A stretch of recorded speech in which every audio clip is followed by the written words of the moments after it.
That closeness hurt more than distance ever had. Each night she passed rooms where futures were being saved, repaired, given second chances. She wondered if the woman from the crash lay in one of them, wondered if the baby was alive, wondered if any of it had mattered. At home, the tension thickened. Her mother stopped talking about the future altogether. Conversations became practical, clipped: rent, food, medicine. Her grandmother's cough worsened, rattling through the apartment like a warning clock counting down something no one wanted to name. Her brother came home later now, quieter, eyes harder. Maya noticed new clothes, new money, new silence. The kind that didn't ask permission before changing someone. Maya blamed herself for all of it. She replayed the moment again and again, standing between the testing center and the wrecked car, knowing either direction would cost her something. The world loved to talk about choices, about responsibility, about consequences. But no one ever talked about how those choices weighed differently depending on who you were. If she hadn't stopped, people would have said she was heartless. Because she did stop, people said she was reckless. There was no winning. One morning, while waiting for the bus after a sleepless shift, Maya overheard two women talking nearby. They spoke casually, like they weren't describing her life. One mentioned a pregnant woman saved in a crash. A miracle, she said. The other nodded and laughed softly. Good thing someone stepped in. You never know with people these days. Maya stood there, invisible again. She wanted to say something, wanted to remind them that someone had a name, a life, a future that had been quietly erased. But she stayed silent. She had learned when silence kept you safer. At the hospital, whispers followed her too. A supervisor once asked why she'd missed her exam, her tone polite but distant. When Maya explained, the woman paused, then offered a tight smile. That was unfortunate timing, she said, before reminding Maya to clock out on time. Unfortunate. That was the word they used when lives collided with systems that refused to bend. Maya started avoiding mirrors. She didn't like the person staring back at her, tired eyes, slumped shoulders, hope dulled by reality. She reminded herself daily why she had chosen nursing in the first place. Not for praise, not for recognition, but because she believed people deserved care, even when no one was watching. Yet it was hard to keep believing when every sign pointed to punishment instead of reward. One evening, as she finished a shift, she overheard nurses talking again, this time about donations, about a well-funded foundation, about a family grateful beyond words. The name floated past her like something she wasn't meant to touch. Wealth, influence, gratitude expressed in ways Maya had never experienced. She gripped her mop tighter and kept moving. Outside the hospital, rain soaked the streets, washing the city clean of stories no one wanted to remember. Maya walked home slowly, exhaustion pulling at her bones. She thought about calling the number on the business card she carried folded in her pocket, thought about asking for help, thought about how that might look. Pride stopped her, fear too. She knew how quickly narratives shifted, how a young black woman asking for help could be framed as opportunistic, ungrateful, or worse. She'd already heard whispers. She refused to become another story twisted by people who never lived it. Still, the silence was heavy. At home, an eviction notice waited on the door. Final warning. Her mother stared at it without speaking. Her brother left the room. Her grandmother coughed into her sleeve, eyes downcast. The weight of the paper felt heavier than the building itself. That night, Maya sat on her mattress in the dark, the city's sirens echoing through cracked windows. She held the business card in her hand, tracing the embossed letters with her thumb. It felt unreal, like a doorway she wasn't sure she was allowed to open. She thought about the woman in the car, about the fear in her eyes, about the baby's heartbeat still fighting. She thought about how easy it would have been to keep running that morning, and how impossible it had been not to stop. Maya didn't know what the next day would bring. She didn't know if help would come or if things would only get worse.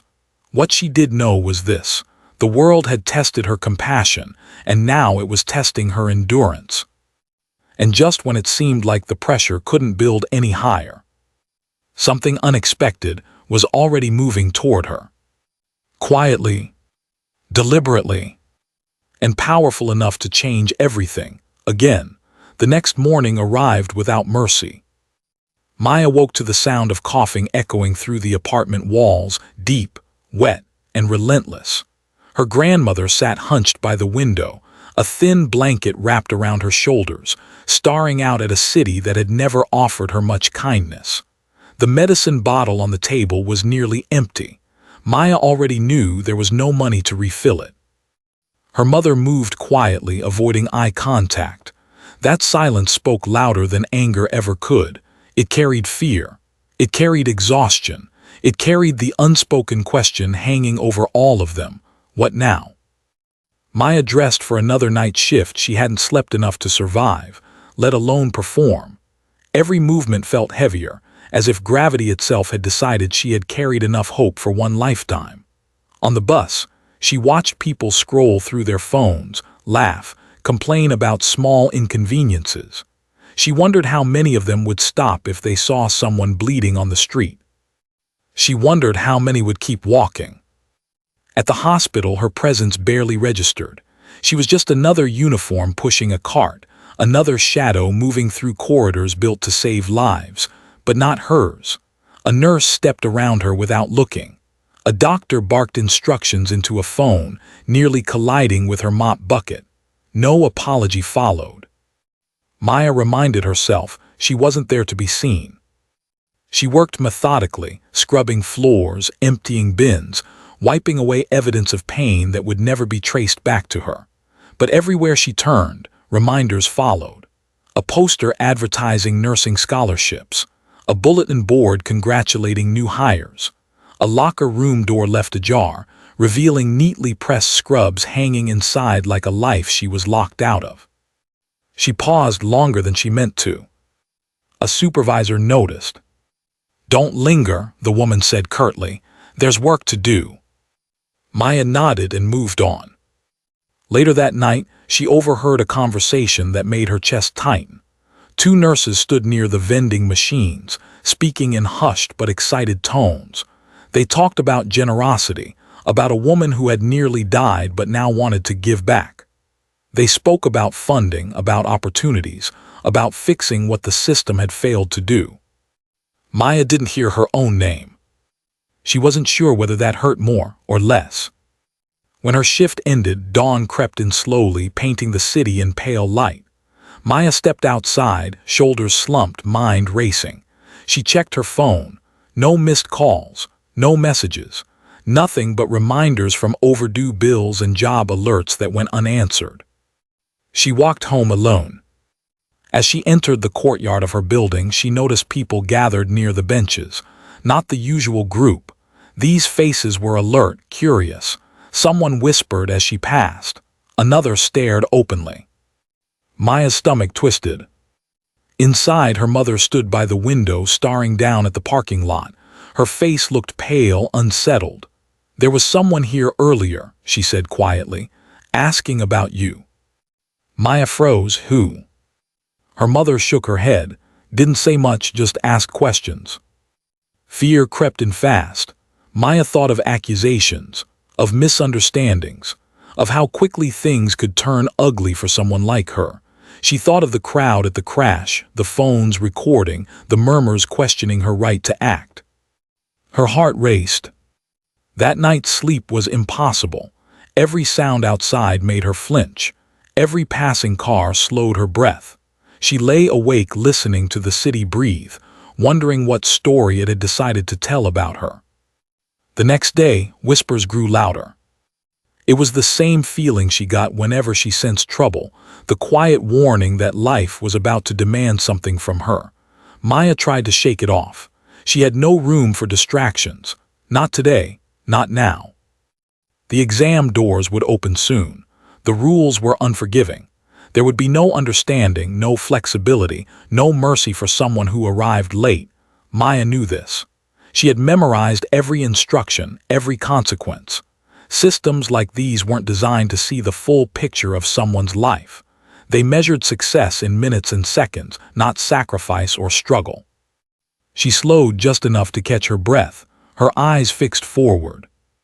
What Maya didn't realize, what she couldn't see yet, was that just beyond her line of sight, something was about to happen that would force her to confront the very values she had built her life around. A moment that would reveal how quickly people turn away when responsibility becomes inconvenient. A moment that would test whether compassion still had a place in a world shaped by fear, bias, and indifference. Maya was still running, still believing, still unaware that her ordinary morning was about to become anything but ordinary. The sound came without warning. A violent crash, metal screaming against metal, glass shattering, tires shrieking as if the city itself had cried out. Maya's body reacted before her mind did. She slowed, then stopped, breath tearing at her chest as she turned toward the noise. A car sat crumpled against a light pole, its front end crushed inward like paper. Smoke hissed from the hood. The street froze for half a second, the way it always does when disaster first arrives, when no one knows yet who will move or who will pretend they didn't see. Then the screaming started. Someone yelled for help. Someone else shouted to call emergency services. Phones were already rising into the air, lenses pointed, red recording lights blinking on. People stepped closer, but not too close, close enough to watch, far enough to stay safe. Maya's eyes flicked forward. The testing center stood just ahead, solid and unmoving. The doors would open soon. She could still make it. She knew she could. Behind her, the screams grew sharper. She took a step toward the exam, then another, and stopped. The driver's door of the wrecked car was crushed inward. Through the fractured windshield, Maya saw movement. A woman slumped forward, blood streaking down her face, hands shaking as they clutched her stomach. Even from a distance, it was unmistakable. She was pregnant, very pregnant. Maya felt her pulse spike. Training took over, automatic, relentless. She assessed what she could see: trauma, possible internal bleeding, shock. The woman's lips moved, forming words Maya couldn't hear. But she didn't need to. "My baby." The crowd murmured, uneasy now. Someone asked if there was a doctor. Silence followed. No one stepped forward. Not one person put their phone down.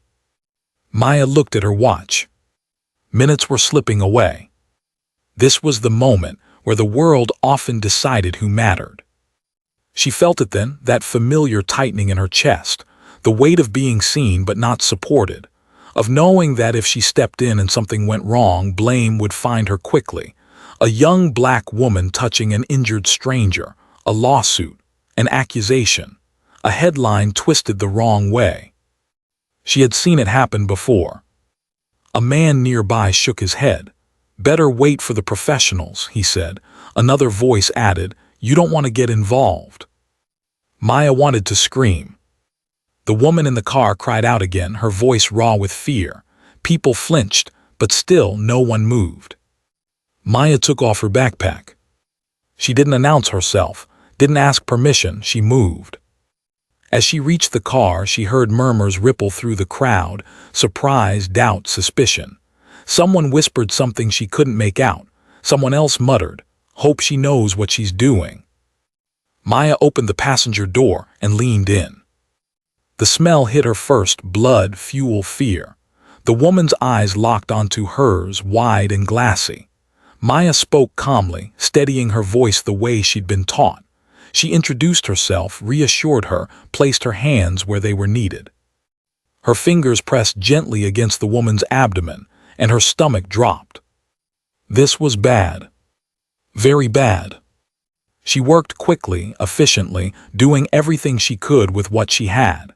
She called emergency services and spoke with authority, giving clear instructions, describing symptoms.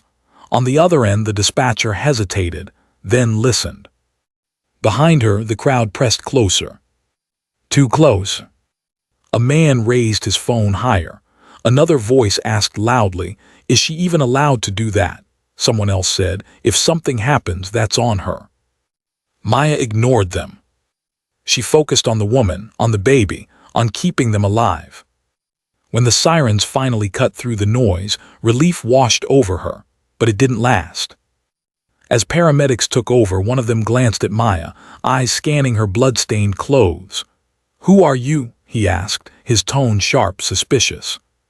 She explained briefly, clearly. He nodded, but his expression didn't soften. Another responder pulled her aside. "You can't ride with us," he said. "We've got this." Maya hesitated. She knew leaving now could be dangerous. She spoke up, but her words seemed to vanish into the chaos. A bystander scoffed. "She just wanted attention anyway," someone muttered. The words landed hard. When the ambulance doors finally closed, Maya stood alone on the street, hands shaking, clothes soaked with someone else's blood. She looked at her watch. The exam had already started. The realization hit her like a blow to the chest. Everything she had worked for gone. She walked home in a daze, the city passing her by without noticing. People stared at her blood-stained clothes. Some crossed the street to avoid her. Others looked at her with thinly veiled suspicion, as if she were the problem instead of the person who had helped. At home, the reaction was worse. Her mother's face fell when Maya explained what happened. Fear quickly turned to anger, not because Maya had helped, but because the system left no room for mercy. Her brother's words were sharp, cutting deeper than he meant them to. The weight of eviction notices, unpaid bills, and exhaustion crushed the room. Maya checked her phone. The official message was there, cold, final. Absent. Forfeited. Next opportunity, 18 months. That night, sleep didn't come. In the days that followed, the consequences multiplied. Applications went unanswered, bills piled higher. Whispers followed her in the neighborhood, some admiring, others cruel. A few neighbors praised her courage, others questioned her motives. One accusation lingered in the air: she should have known her place. At work, at the hospital where she cleaned floors overnight, she passed nurses who didn't recognize her, doctors who never knew her name. She existed on the edges now, closer than ever to the life she wanted, and farther away than she'd ever been. And somewhere in the city, the woman she had saved recovered behind clean walls and quiet hallways, surrounded by comfort Maya had never known. Maya didn't know if gratitude would ever reach her. She didn't know if anyone would stand up for her the way she had stood up for a stranger. All she knew was this: she had done the right thing, and the world was making her pay for it. But what Maya didn't yet realize, what no one in that moment could see, was that her story was far from over. Because sometimes injustice gathers quietly. Right before everything changes, days passed, but the weight of that morning never lifted. Maya moved through life like someone underwater, every sound muted, every motion slower than it should have been. She worked nights now, cleaning hallways that smelled of disinfectant and fatigue, her reflection ghosted in polished floors she mopped over and over again. The hospital buzzed with purpose around her, but none of it included her anymore. She was close enough to hear heart monitors beep, close enough to smell sterile gloves and fresh coffee at the nurse's station, but permanently on the outside. She had only 10 minutes left. 10 minutes to reach the exam that could lift her family out of poverty forever. But then she saw something that made her stop cold. A wrecked car, a pregnant woman trapped inside, and a crowd that chose to watch instead of help. In that moment, she faced an impossible choice: protect her own future or save a stranger's life. What she decided cost her everything, or so it seemed. Because what happened next would expose a truth about compassion, judgment, and inequality that still divides us today. Before we go back, let us know where you're watching from. And if you're new here, subscribe to Stories of Racism and connect with us for daily powerful stories. Now ask yourself this. What would you have done if the world was watching and no one moved? Maya Thompson's life had always been measured in small victories. Getting up before sunrise, catching the bus on time, stretching a few dollars into a full week of meals. Nothing about her days was easy, but every step forward mattered. And that morning, cold, gray, and unforgiving, was supposed to be the biggest step yet. Maya lived in a cramped apartment on the edge of the city, in a building where the elevator hadn't worked in months and the walls carried more cracks than paint. She shared the space with her mother, her younger brother, and her grandmother. Privacy didn't exist there, but love did. The kind that showed up as quiet sacrifices, skipped meals, long shifts, and whispered prayers late at night. Her mother worked endless hours at a diner, coming home exhausted but still trying to smile. Her grandmother's health was failing, her cough a constant reminder of medical bills they couldn't afford. And her brother, still too young to understand how close they were to losing everything, pretended not to notice the eviction notices tucked into kitchen drawers. Maya noticed all of it. She carried it with her every day. That's why the nursing exam mattered so much. Passing it wouldn't just mean a job, it would mean stability, healthcare, dignity, a chance to leave behind the life where everything felt temporary and fragile. Maya had studied for months, late nights, borrowed textbooks, notes written in the margins of old notebooks. She wasn't chasing luxury, she was chasing safety. Most mornings, Maya walked the same route across the overpass, timing her steps with the traffic below. The city was already awake by then, horns blaring, buses hissing to a stop, people rushing past with eyes fixed straight ahead. No one ever looked twice at her. A young black woman in worn sneakers and a faded jacket didn't register as someone important. She was invisible, and on most days that invisibility felt safer. She was used to being overlooked in classrooms, dismissed in offices, watched too closely in stores. She'd learned to keep her head down, to move quickly, to never give anyone a reason to question her presence. Survival had taught her that much. That morning felt different, though. Every step carried urgency. Every second mattered. Her future was no longer some distant hope. It was waiting behind a set of locked doors that would not reopen for anyone who arrived late. There were no second chances in systems that weren't built for people like her. Maya knew the rules. She knew how unforgiving they were. She'd seen others turned away for less. She told herself to focus. Just keep moving. Don't look around. Don't get distracted. But life has a way of interrupting even the most carefully planned moments. As she ran, Maya passed faces she'd never see again. People scrolling on their phones, drivers impatient at red lights, strangers wrapped in their own worlds. None of them knew what she was running toward. None of them knew what she stood to lose. And none of them knew how close everything was to breaking. Maya believed in fairness, even when it rarely showed itself to her. She believed that effort should count for something, that doing the right thing mattered, that kindness wasn't weakness. Those beliefs had guided her into healthcare in the first place. She wanted to help people who were often ignored, brushed aside, or treated like problems instead of human beings. What Maya didn't know, what she couldn't know, was that in just a few moments, those beliefs would be tested in the cruelest way possible. That she would be forced to choose between everything she had worked for and someone the world had already decided wasn't its responsibility. The city moved on around her unaware. Traffic flowed, doors opened, time kept ticking. And somewhere just ahead, a single moment waited, one that would expose how quickly compassion disappears when fear, judgment, and inequality step in. Maya was still running. She still believed she could make it. Maya's breath came in short bursts as she pushed forward, her legs burning but her focus unbroken. Every sound around her felt louder than usual, the scrape of shoes on concrete, the distant hum of traffic, the sharp click of a pedestrian signal changing. The city felt impatient, unforgiving, as if it were daring her to fall behind. She had learned long ago that falling behind wasn't an option.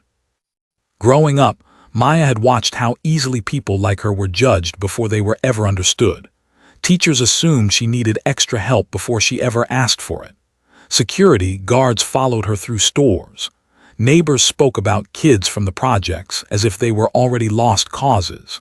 Maya carried those moments quietly, storing them away, letting them fuel her determination instead of breaking her spirit. Nursing wasn't just a career choice. It was proof, to herself most of all, that she could rise above the labels placed on her.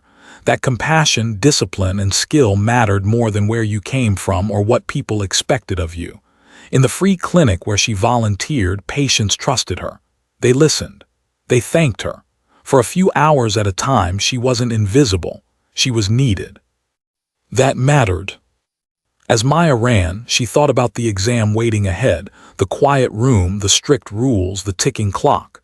She imagined sitting at the desk, pencil in hand, answering questions she knew she could handle. She imagined walking out afterward with relief flooding her chest. She imagined calling her mother with good news. That picture kept her moving. But there was another thought that lingered beneath the surface, one she tried to ignore. The world didn't always reward doing the right thing. Maya had seen that too. She'd seen people who worked hard still fall through the cracks.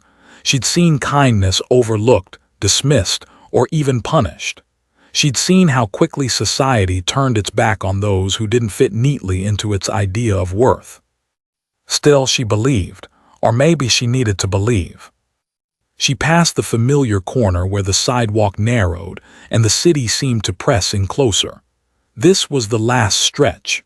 Her heart pounded harder, not just from the run, but from the weight of everything riding on this moment.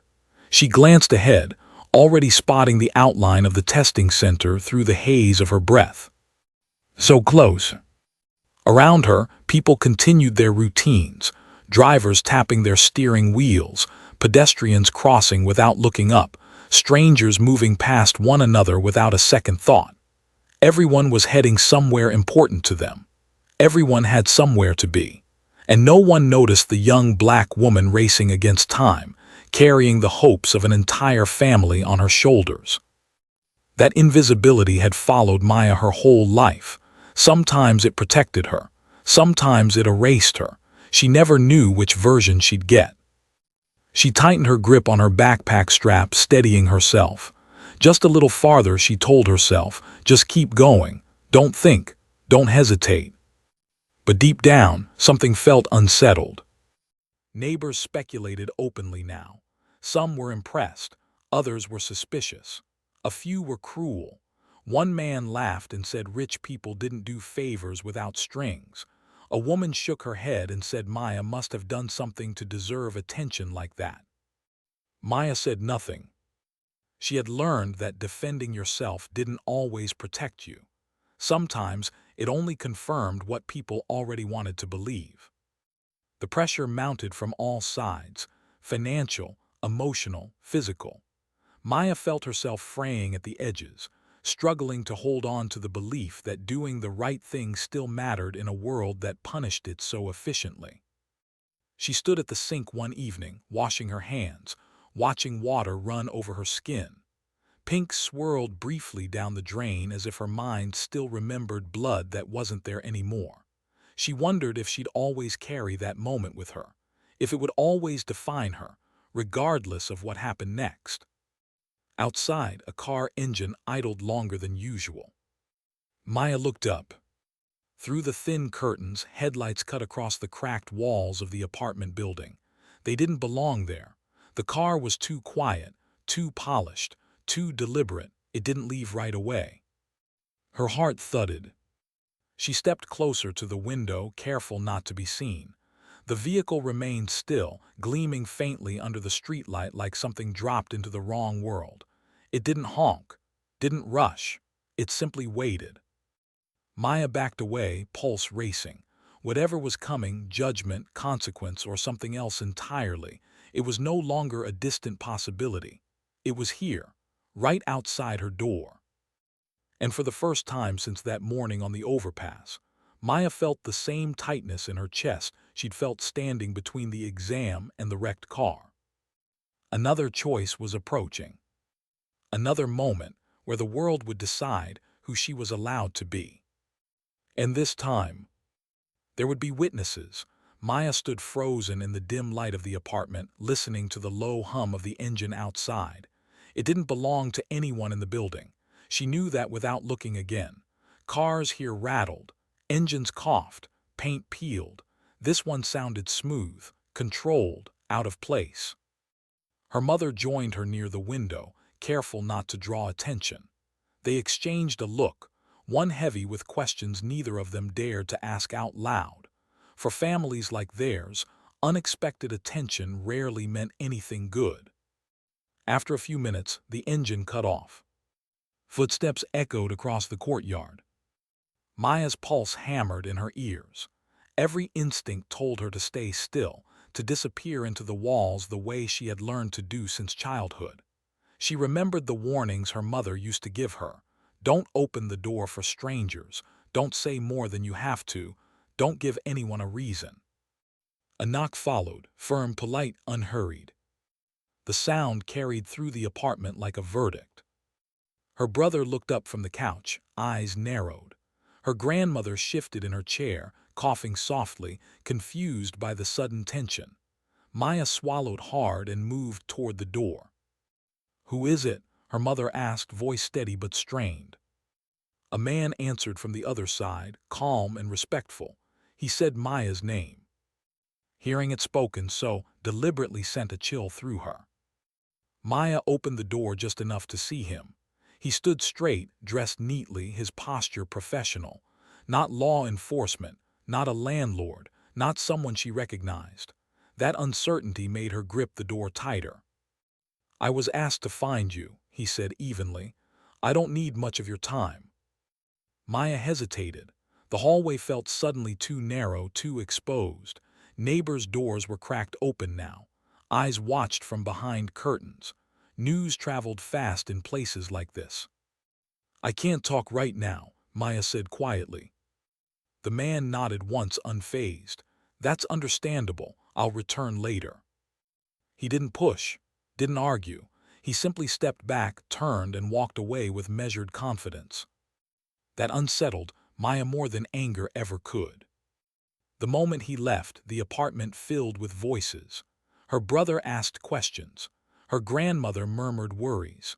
Her mother paced the room, hands pressed together, already bracing for whatever consequence she believed was coming. That night Maya didn't sleep. Her mind raced through possibilities, legal trouble, accusations, twisted narratives. She thought about the crash again, the way the crowd had watched her with suspicion instead of gratitude. She knew how quickly stories changed when told by people who weren't there. By morning, the building buzzed with rumors. Some neighbors claimed a lawsuit was coming. Others whispered about money. A few openly accused Maya of chasing attention. One woman said it was dangerous for someone like her to get involved in things beyond her station. Maya kept her head down. She went to work that night with the same knot in her stomach she'd felt on the overpass. At the hospital, the distance between her and the world she wanted seemed wider than ever. She scrubbed floors harder than necessary, trying to drown out the thoughts pressing in on her. Halfway through her shift, a supervisor called her aside. "You have a visitor," the woman said, her expression unreadable. Maya's heart dropped. "Here." The supervisor nodded, "Says it's important." Maya followed her down the corridor, every step heavier than the last. They stopped near the administrative offices, spaces she'd never been invited into before. The same man from her building stood there, hands folded neatly, waiting. People stared. Maya felt their eyes on her back, felt judgment settle before any words were spoken. "This isn't a good time," she said, voice low. "I understand," he replied, "but this can't wait much longer." He handed her an envelope, thick, cream-colored, heavy in her hands. Maya didn't open it. "Whatever this is," she said carefully, "I didn't do anything wrong." The man met her eyes. "No one here believes you did." That sentence hit her harder than any accusation could have. Before she could ask more, he added, "You'll need to decide soon." "Decide what?" Maya asked. But he was already stepping away, leaving questions hanging in the sterile air. Maya stared at the envelope long after he disappeared down the hallway. She felt exposed, standing there in janitor's clothes, holding something that clearly didn't belong to her world. She tucked it into her pocket without opening it. For the rest of the shift, her hands shook. Her thoughts spiraled. The injustice of it all pressed down on her chest, how one act of compassion had dragged her into scrutiny, suspicion, and uncertainty. How quickly society demanded explanations from people like her, even when she'd done nothing but help. By the time she clocked out, dawn was breaking again.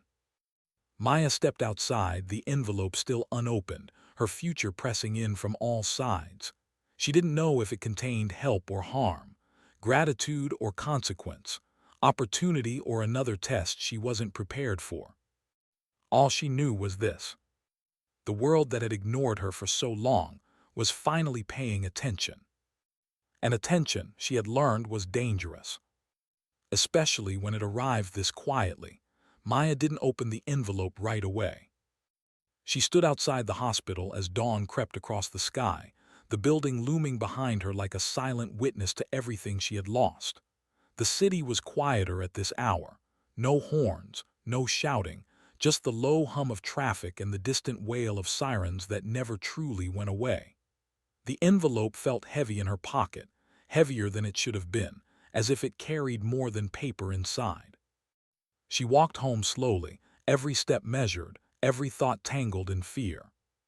By the time she reached her apartment, the courtyard was empty, the same cracked pavement, the same peeling paint, the same building that had watched generations of people struggle and disappear without ceremony. Nothing had changed except her. Inside, her mother sat at the table, eviction notice still folded neatly beside her. She looked up when Maya entered, searching her face for answers Maya didn't yet have. "Someone came again," her mother said quietly, "asked for you." Maya nodded. "I know." She finally pulled the envelope out and placed it on the table between them. Her brother leaned forward, curiosity and suspicion fighting in his eyes. Her grandmother coughed softly, watching from her chair. Maya broke the seal. Inside was a single letter. And a card. The letter wasn't long, but every word felt deliberate, measured, intentional, powerful. It spoke of gratitude, of survival, of a life saved when no one else stepped forward. It spoke of a woman who remembered every second of that morning, every breath she nearly lost, every face that turned away. It spoke of Maya. Not as a rumor, not as a problem, but as a person. Her hands trembled as she read. Then she saw the name at the bottom. The room went quiet. Her brother let out a low breath. Her mother sat down heavily, one hand pressed to her mouth. The name on the card carried weight, real weight, influence, power, the kind of power people in their building only heard about on the news. For the first time since the accident, Maya felt something unfamiliar rise in her chest. Hope. But it was fragile, dangerous.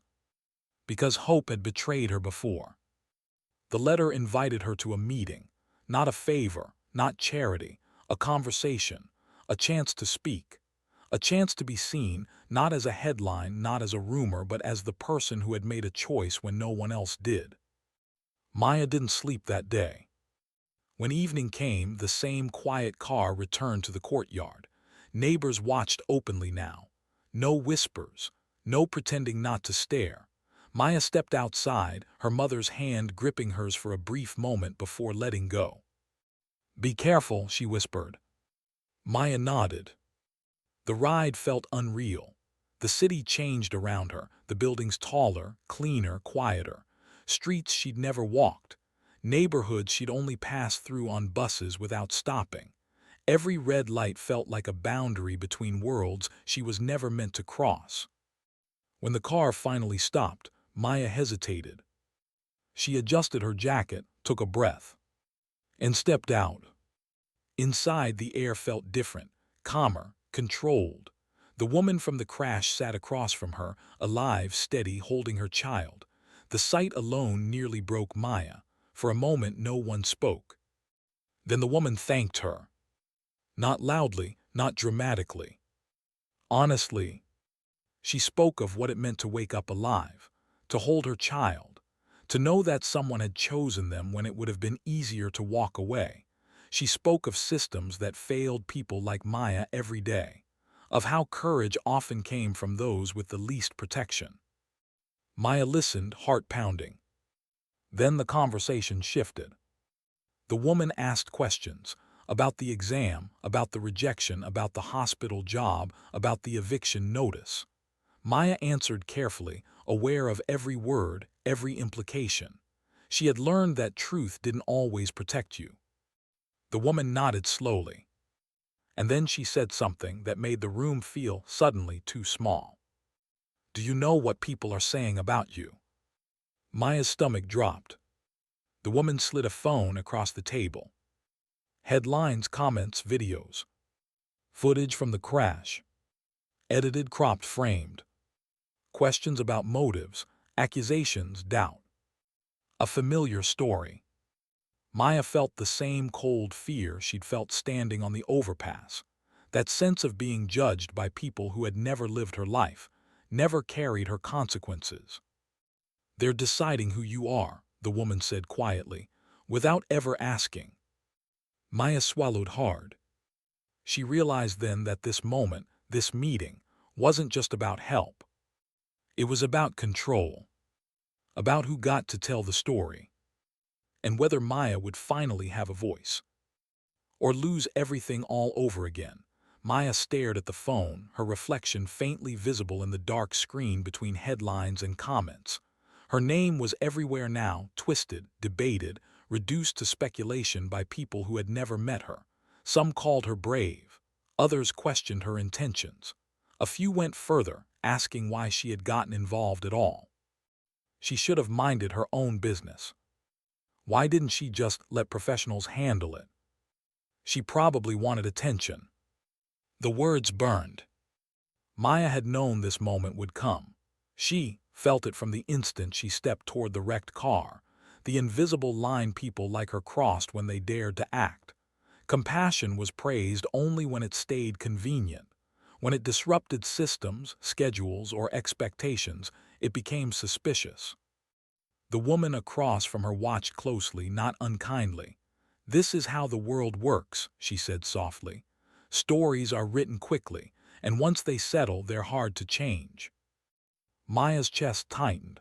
"I didn't ask for any of this," she said. Her voice shook despite her effort to keep it steady. "I just did what anyone should have done." The woman nodded. "I know, but should doesn't protect people like you." That truth landed heavy.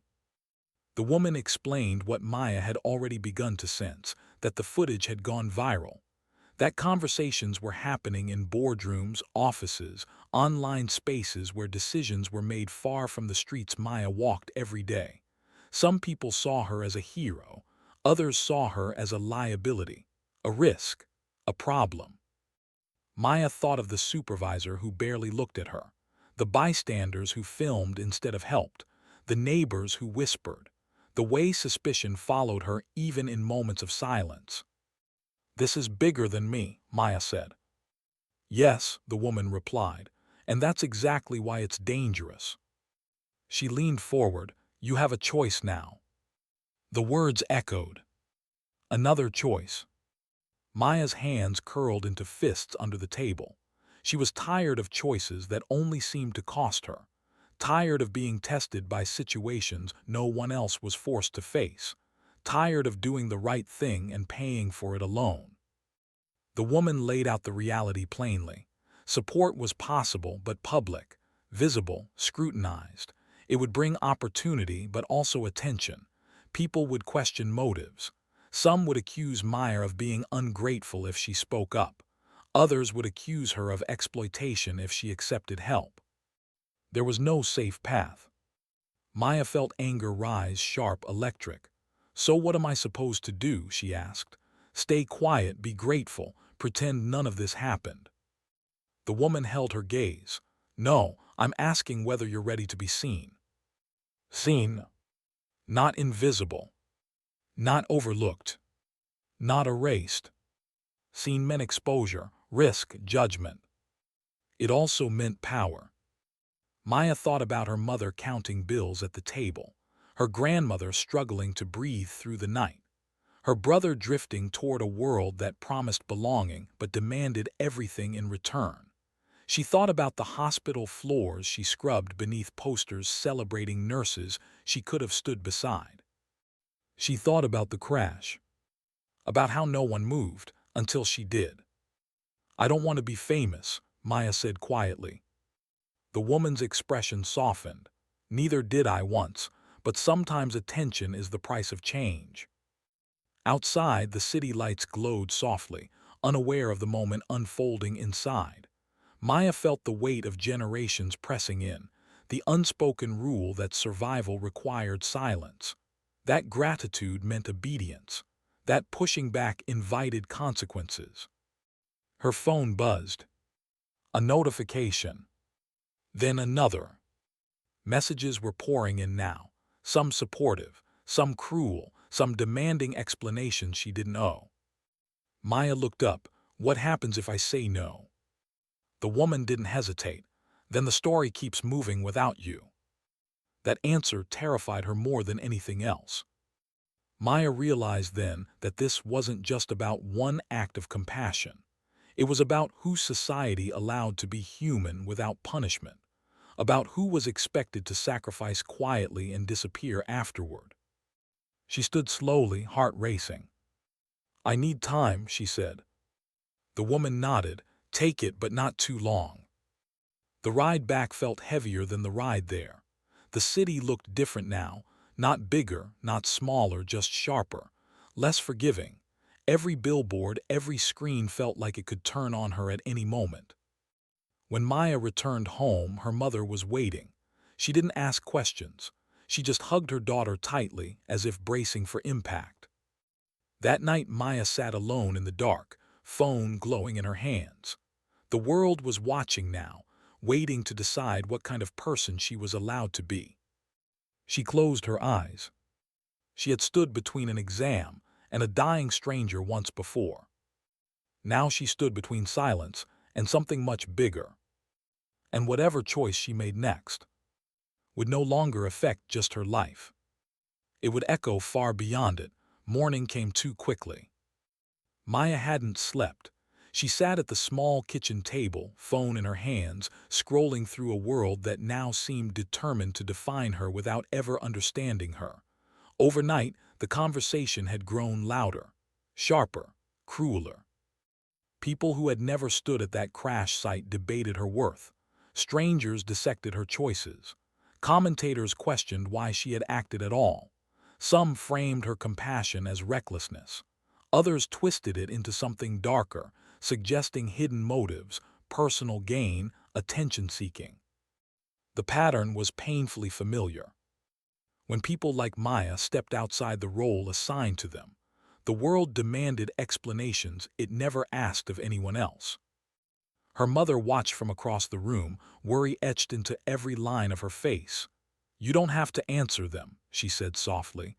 "You don't owe anyone anything." Maya wanted to believe that.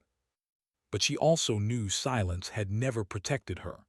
Silence had only allowed others to speak for her. Her phone vibrated again. A message appeared short, direct. A request, not a demand. An opportunity to speak publicly, to tell her story in her own words, to put a face to the rumors before they hardened into something permanent. Maya's hands shook. If she spoke, she would be judged. If she stayed quiet, she would be erased. She thought of the crash, how the crowd had formed instantly, phones raised, eyes watching. How the world had recorded her actions without understanding them. How footage had traveled faster than truth ever could. She stood up. "I'm going," she said. Her mother rose too, fear flashing across her face. "Maya." I have to, Maya replied. Her voice was steadier than she felt. Because if I don't tell my story, someone else will. The room fell silent. The drive to the building where the statement would be made felt surreal. Cameras already waited outside. Microphones. Lights. Faces hungry for a moment that could be packaged and consumed. As Maya stepped out of the car, the noise hit her all at once. Questions shouted over one another, names called, assumptions thrown like stones. She froze.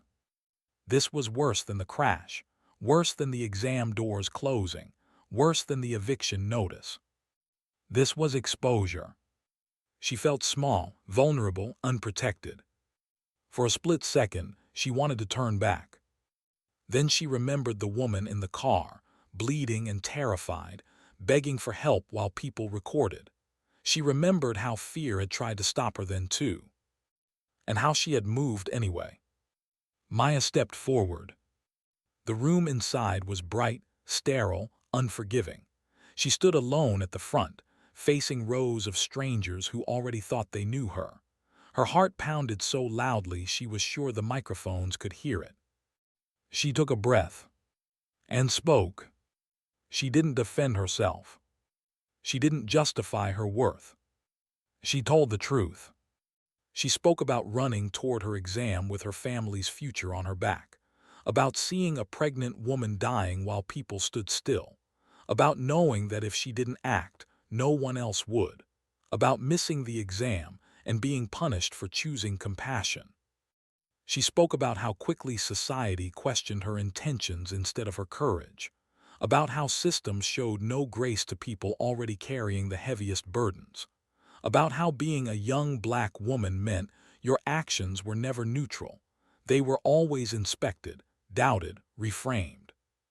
The room grew quiet. Maya's voice trembled, but she didn't stop. She spoke about racism, not the kind shouted openly, but the kind embedded in rules, reactions, and expectations. The kind that punished humanity when it came from the wrong person. I didn't save that woman because I thought it would change my life, Maya said. I saved her because she was dying, and I couldn't walk away. Silence followed. For a long moment, no one spoke. Then someone asked the question Maya had been dreading. Do you regret it? Maya didn't hesitate. No. The word landed with weight. She looked around the room, meeting eyes that had once only seen headlines.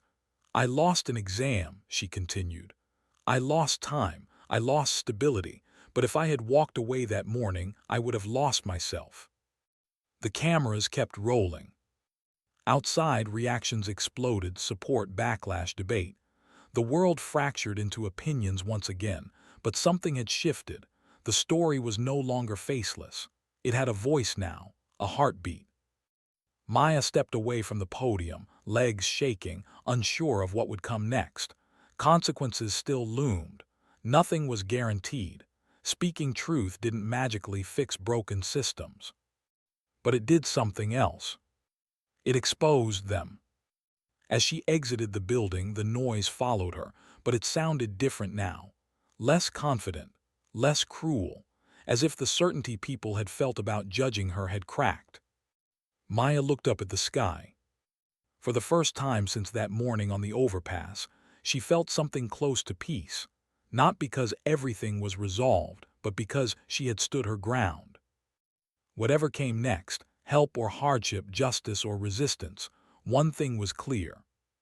The world had tried to silence her compassion. It had tried to rewrite her courage. And it failed. Because Maya Thompson had chosen to be seen.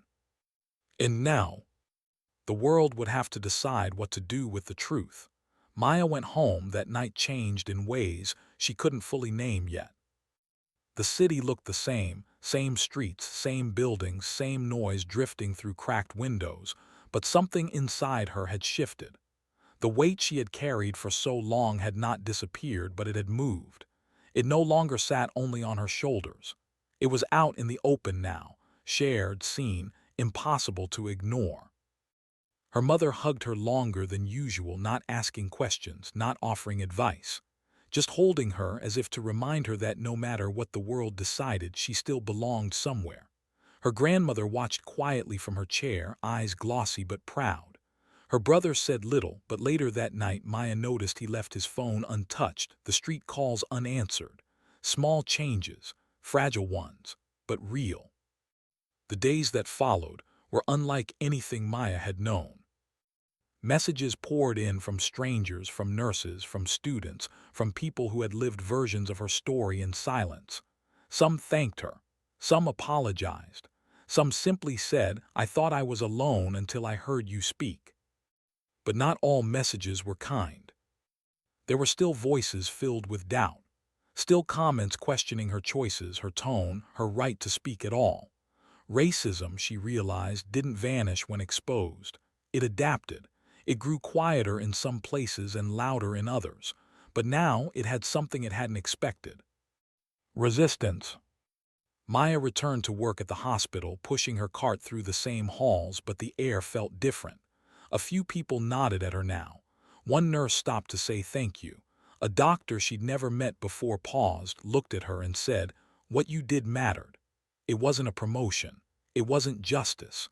But it was recognition, something Maya had learned was never evenly distributed. The system itself, however, remained unchanged. Her exam was still forfeited. The rules were still rigid. The policies still blind to context. No one rushed in to fix what had broken her path. And that truth mattered. Because stories like Maya's often get softened at the end, turned into fairy tales where courage is instantly rewarded. Real life wasn't like that. Real life demanded endurance after bravery. Still, something had begun to move. Conversations started, quiet ones at first, about flexibility, about second chances, about who rules were designed to serve and who they quietly excluded. Maya wasn't in those rooms, but her name was. Her story was. And sometimes that was how change began, not with celebration but with discomfort. At home, the eviction notice was delayed again, not erased, just postponed. Relief came in shallow breaths, not deep ones. Maya didn't mistake it for security. She had learned better. She also learned that being visible came at a cost. Strangers recognized her now. Some smiled, others stared too long. Once on the bus, a man told her she was brave for someone like you. She didn't respond. She knew what he meant, and she knew how deeply that thinking ran. Maya spent many nights awake, replaying everything, not with regret but with clarity. She understood now that her story wasn't just about a single choice at a single moment. It was about a world that expected people like her to carry the heaviest burdens quietly, gratefully, without asking for room or grace. She thought about how many others had faced similar crossroads and walked away, not because they were heartless, but because they knew the price of stepping forward. She didn't blame them anymore. Fear, she realized, was not weakness. It was learned. And so was silence. Maya began speaking, not everywhere, not loudly, but intentionally. She chose spaces where her voice could reach people who needed to hear it. She spoke to students, to volunteers, to anyone standing where she once stood, working twice as hard for half the margin of error. She never called herself a hero. She called herself human. And that, she discovered, was the most radical thing she could be in a world that had tried so hard to reduce her to a headline. Yet even as her story rippled outward, Maya knew the hardest part wasn't behind her. Because impact isn't measured only by what changes around you. It's measured by what you carry forward. And Maya was still carrying the truth of that morning, the blood on her hands, the doors that closed, the voices that doubted her humanity before they ever questioned the system. The question now wasn't whether she had done the right thing. The question was what the world would do next. Now that it had been forced to look, as weeks passed, Maya began to understand something she hadn't seen before. Her story no longer belonged only to her. It lived in classrooms where young students debated fairness for the first time. It surfaced in hospital break rooms where exhausted workers questioned rigid policies they had once accepted without challenge. It echoed in online spaces where people shared their own moments of choosing between survival and humanity, and losing either way. Her choice had become a mirror. Some people looked into it and saw courage. Others saw inconvenience. Many saw a truth they had spent years avoiding. Maya noticed how differently people spoke once they realized the story wasn't abstract. It wasn't a headline about a poor girl or a dramatic incident. It was a name, a family, a living, breathing person who had done everything society claimed it valued and was still punished for it. That contradiction made people uncomfortable. And discomfort, Maya learned, was often the beginning of awareness. She was invited into conversations she never expected to enter, not as a guest of honor, but as evidence. Evidence that racism didn't always shout, that it often whispered through policies, timelines, and expectations designed without people like her in mind. Evidence that morality was celebrated in theory, but penalized in practice when it came from those already standing on fragile ground. Still, Maya refused to let her story be polished into something easy. When people asked if everything had worked out, she told them the truth. That courage didn't erase debt. That compassion didn't guarantee stability. That justice moved slowly, especially when it had to climb uphill against bias. She spoke about how systems praised sacrifice but never shared its cost, how rules claimed neutrality while disproportionately breaking certain lives, how racism thrived not only in cruelty but in indifference. And people listened. Not everyone. Not enough. But more than before. At home, life remained uncertain. The apartment still creaked at night. Her grandmother's health still required careful budgeting. Her mother still worked too many hours. Progress came in inches, not leaps. Maya learned to appreciate small wins without mistaking them for victory. Yet something fundamental had changed. Her brother began asking questions about school, about work, about choices. He talked about futures again, not just survival. Maya didn't lecture him. She simply listened. She knew how powerful it was to feel heard for the first time. Maya herself changed too. She no longer apologized for taking up space. She no longer softened her words to make others comfortable. She didn't seek conflict, but she didn't avoid truth either. She had learned that silence was often mistaken for consent. She had also learned that resilience didn't mean endless endurance.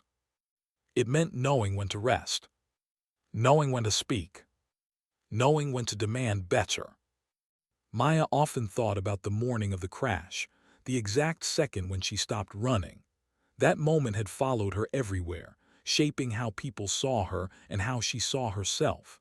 For a long time, she wondered whether she would ever stop reliving it. Then one evening, sitting alone by the window, watching the city lights flicker on, she realized something quietly profound. She didn't wish she had kept running. Not once. Despite everything she'd lost. Despite everything she was still fighting for. That realization didn't erase the pain, but it anchored her. It told her that no matter how the world framed her story, she knew who she was. And who she was. She wasn't reckless. She wasn't opportunistic. She wasn't naive. She was someone who refused to let fear decide her humanity. Maya understood now that racism wasn't just about moments of violence or overt hatred. It was about expectations placed unevenly, about who was allowed to make mistakes, about who was granted grace, about who was believed when they spoke. Her story didn't fix those systems, but it cracked them. And cracks, she knew, were how light got in. Still, the story was not finished. Because while Maya had found her voice, the world had not yet answered the question her life now posed so clearly. What happens when ordinary people refuse to act as the system expects them to? Would compassion finally be protected? Or would it continue to come at a cost? That answer, the final meaning of Maya's choice, was still unfolding. Maya's life did not transform overnight. There was no sudden rescue from struggle, no clean ending where every bill vanished and every door swung open. The world didn't rewrite itself just because one woman had chosen compassion over convenience. And that truth mattered, because pretending otherwise would have erased the very injustice her story revealed. But change came anyway. It arrived quietly, steadily, in ways that didn't make headlines. A revised policy discussion surfaced months later about emergency absences, about flexibility, about humanity in systems that had long claimed neutrality. No one announced it was because of Maya, but she recognized the language. She recognized the questions being asked, and she knew. Sometimes justice didn't say your name out loud. Sometimes it only moved because it could no longer stay still. Maya eventually retook her exam, not easily, not without sacrifice. She studied between night shifts and family responsibilities, exhaustion tugging at her every step. But this time, she carried something different with her into that room, not desperation, not fear, but certainty. She passed. The moment wasn't dramatic. No applause, no cameras, just a quiet breath she hadn't realized she'd been holding for years. She called her mother first. Then she sat alone for a long time, letting the weight finally lift. Her grandmother lived long enough to see Maya in her uniform. Her brother chose a different path. Her mother worked fewer hours. Not because the world had suddenly become fair, but because Maya had refused to let injustice decide her ending. Yet even as life slowly stabilized, Maya never forgot what it had taken to get there. She never forgot how close she'd come to being swallowed by a system that demanded perfection from those it offered the least protection. She never forgot how quickly compassion had been questioned, reframed, doubted, simply because of who she was. And she never forgot the people who never got a second chance. The ones who did the right thing and paid for it quietly. The ones whose stories were never shared. The ones who learned too early that survival often meant silence. Maya carried them with her. She carried them into hospital rooms where fear still lived, into conversations where policies were discussed without faces attached, into moments when it would have been easier to stay quiet, to blend in, to let someone else speak.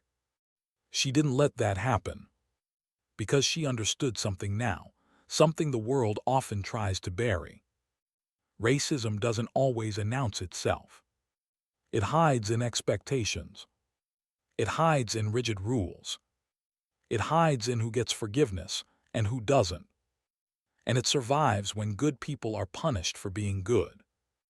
Maya's story wasn't extraordinary because she was special. It was extraordinary because she was. She was an ordinary woman placed in an impossible position, and she chose humanity anyway. That choice didn't make her a hero. It made her a mirror showing us who pays the highest price for compassion. A mirror asking why morality becomes negotiable when it comes from certain bodies. A mirror forcing a question we can't keep avoiding. If doing the right thing still costs some people everything, what does that say about the world we've built? And more importantly, what are we willing to do about it? Because the next time someone stands at a crossroads like Maya did, between safety and humanity, between survival and compassion, the outcome won't depend only on them. It will depend on us, on whether we choose to look away, or finally choose to change. What makes that choice so dangerous? And that is where this story truly ends. Not with Maya, but with you.